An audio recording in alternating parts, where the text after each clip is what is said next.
প্রিয় দেশবাসী, ভাই বোনেরা, আরেকটি বিষয়ে আমি শিগগিরই দেশে ফিরছেন বিএনপির ভারপ্রাপ্ত চেয়ারম্যান তারেক রহমান। শনিবার 1 ডিসেম্বর জাতীয় প্রেস ক্লাবের একটি অনুষ্ঠানে এমনই বিস্ফোরক তথ্য জানালেন দলের স্থায়ী কমিটির সদস্য মির্জা আব্বাস। 21 আগস্ট গ্রেনেড হামলার মামলা থেকে রোববারই তারেক রহমান সহ সব আসামি খালাস পান, আর এরপরই এমন ঘোষণা দেন মির্জা আব্বাস।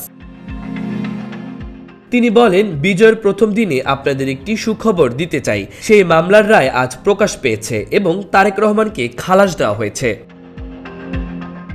মির্জা আব্বাস অভিযোগ করে বলেন, 21 আগস্ট হামলার ঘটনায় বিএনপি জড়িত ছিল না। বিদেশি শক্তির মাধ্যমেই এই হামলা চালানো হয়েছিল। এদিকে তারেক রহমানের দেশে ফিরে আসার প্রশ্নে তার আইনজীবী শিশির মনির সাংবাদিকদের বলেন, তাকে 21 আগস্টের মামলা থেকে খালাস দেওয়া হয়েছে। এর বাইরেও তার মামলা আছে, সেসব মামলার শুনানি শেষ পর্যায়ে। আমরা আশা করব ওই মামলায়ও একই ধরনের ফলাফল পাব। 2004 সালের 21 আগস্ট শেখ হাসিনার সমাবেশে গ্রেনেড হামলায় 24 জন নিহত হন। ওই মামলার রায়ে জজ আদালত 2018 সালের 10 অক্টোবর সাবেক স্বরাষ্ট্র প্রতিমন্ত্রী লুৎফুজ্জামান বাবর সহ 19 জনকে মৃত্যুদণ্ড, তারেক রহমান সহ 19 জনকে যাবজ্জীবন এবং 11 পুলিশ ও সেনা কর্মকর্তাকে বিভিন্ন মেয়াদে কারাদণ্ড দেয়। মাহবুবুর রহমান ইমন, খবর সংযোগ।